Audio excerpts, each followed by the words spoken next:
Previously on Mike Fixed It.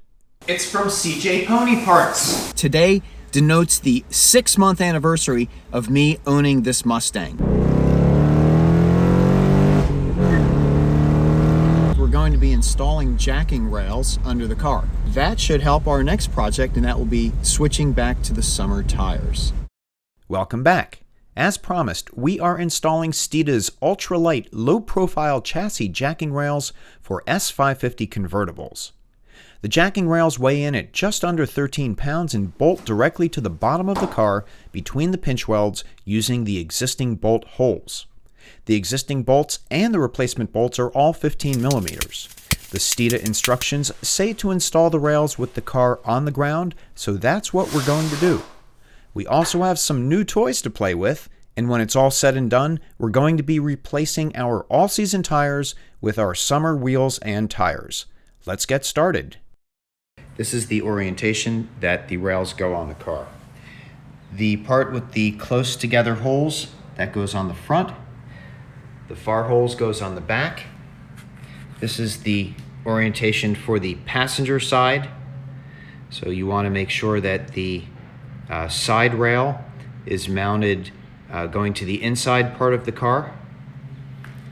And here is the driver's side. Again, this side flange will be to the inside of the car, and then this is going to run along the car seam on the underbody. So coming down here, when you put these in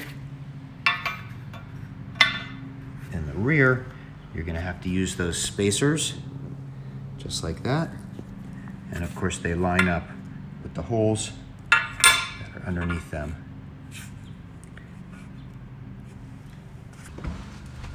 Let's see how hard these are to break loose. 15 millimeter. All right, that was a good sign. Ugh. Up close and personal.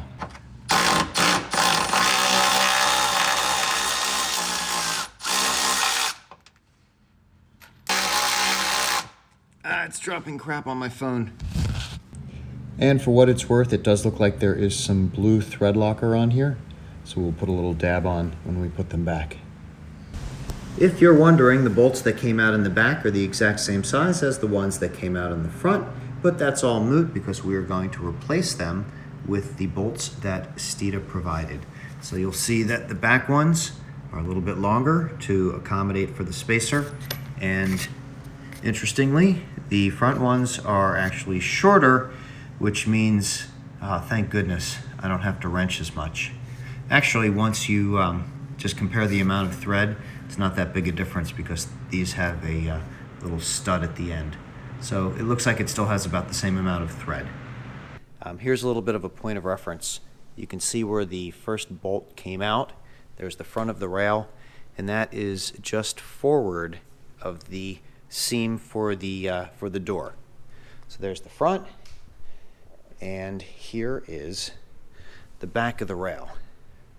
The back of the rail is going to fall right about at the back of the door.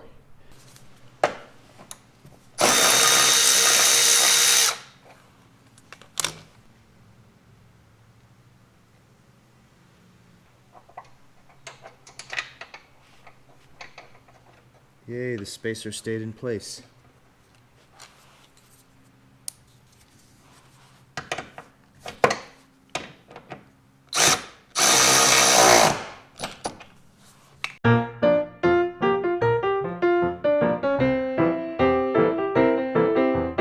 Well, the wonderful thing about installing parts that come in pairs is the second one is so much easier once you know where you're going with it. Let's see how fast we can get this side done.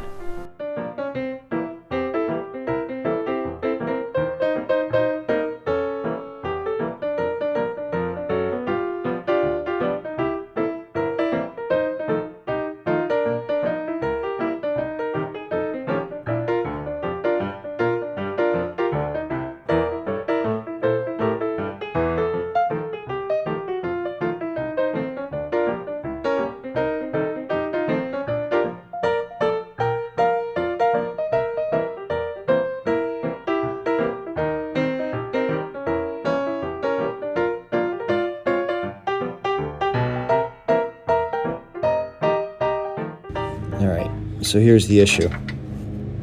See if I can level the camera. So when I go to put this bolt in, see how it's not going square? That is square. And because there's an offset to where the hole is cut, or an offset to where the hole is drilled in the car, this is not going in square. This is trying to go in at an angle because it's hitting. See, I start to put that in, and it is just gonna cross thread itself. I can't get a good bite on it.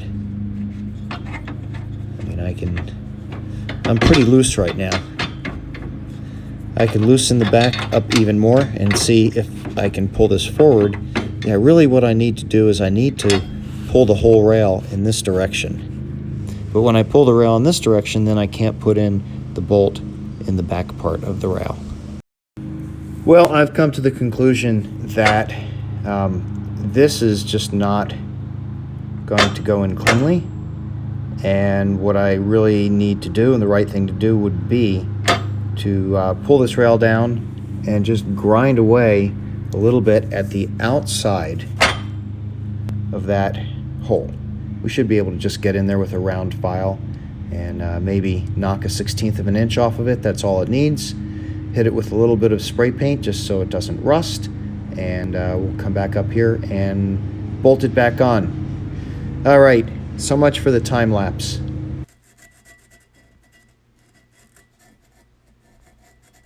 Here's a little trick for clamping oddly shaped objects or having to clamp vertically. Put a clamp on the item that you are trying to hold steady, and then you can clamp the clamp onto your work surface.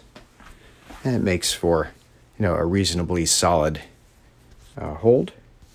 And now that will let me come in here with the grinder and just try to get in there.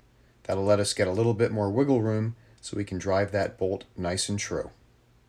Well, I started filing and it was really making a mess on the shop table, so I made a little filing bib. So we're going to see if this little bib, it's just made out of craft paper, we're going to see if this will catch the metal filings so they're not still falling on my shop floor. Let's give this another try. And we are just using this coarse file. We're just coming in here and actually it's removing the material pretty well. Okay. This is looking pretty good. So we will wipe this down, and I think that gave me the extra play I need. And look at that. That would be all over the shop floor right now. Here's another shop tip that some of my fellow neat freaks can relate to.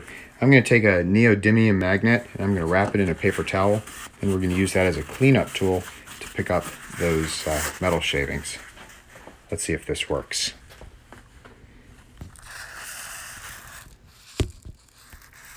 Oh man, I can just hear them flying to the magnet. All right. Okay. Look at that. Can you see him standing up? And we'll just fold the paper towel backwards over the metal filings and wrap them up, slide off the magnet, and we'll put that back in its place.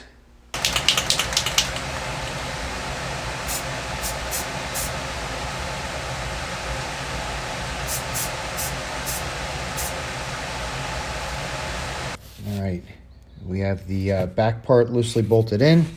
Moment of truth. And let's see, will it go?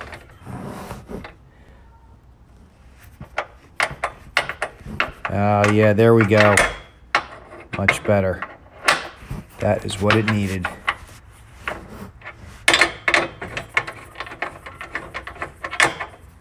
Okay, let's get a wrench on this and do it proper. We'll Loctite them down, and then we will call this project done.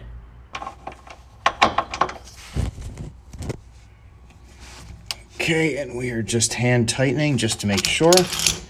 And good news, we are done.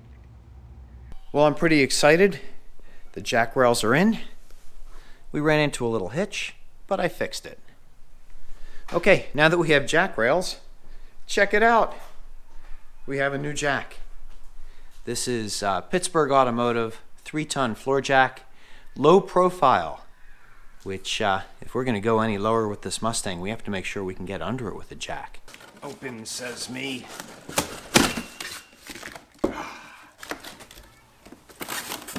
Now, that is a beefy handle.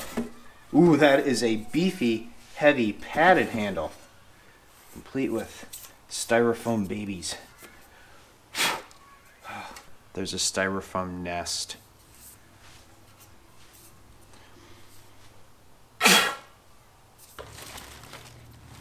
This thing is a beast.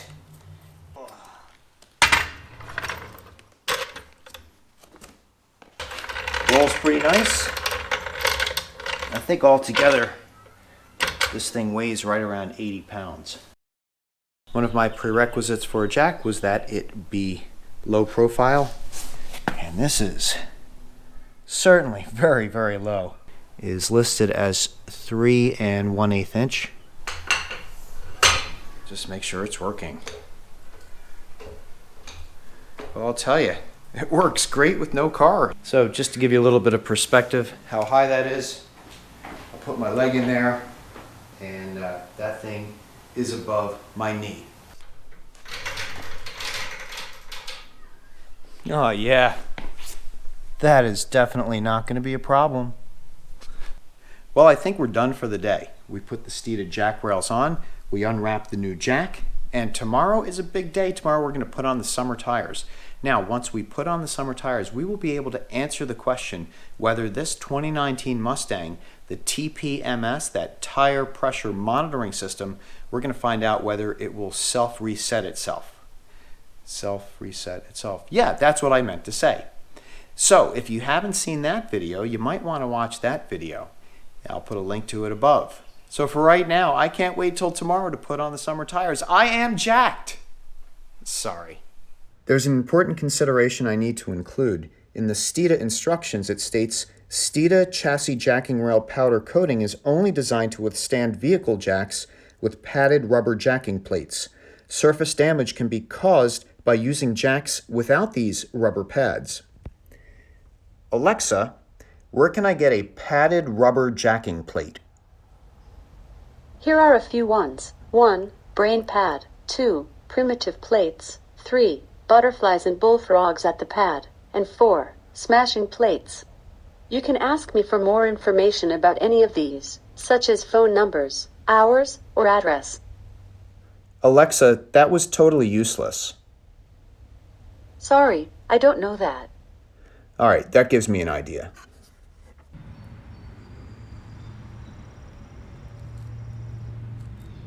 I really wish you wouldn't do this. Please, please, I have a family to support. Please reconsider. Oh, all right. So what I did instead was I made a disc out of some AZEK composite decking, and I thought we would give that a try. Actually, I was going to give that a try, and then I got this in the mail. This is a generic saddle plate made of rubber, and it just happens to fit this jack very nicely. So there we go. We have our summer tires on deck. We have the car with the emergency brake on. The car is in gear so it doesn't roll. And we have wheel chocks, 1 and 2 on the far side of the car that we will be jacking. Time to break some nuts.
150 foot-pounds, if you're wondering.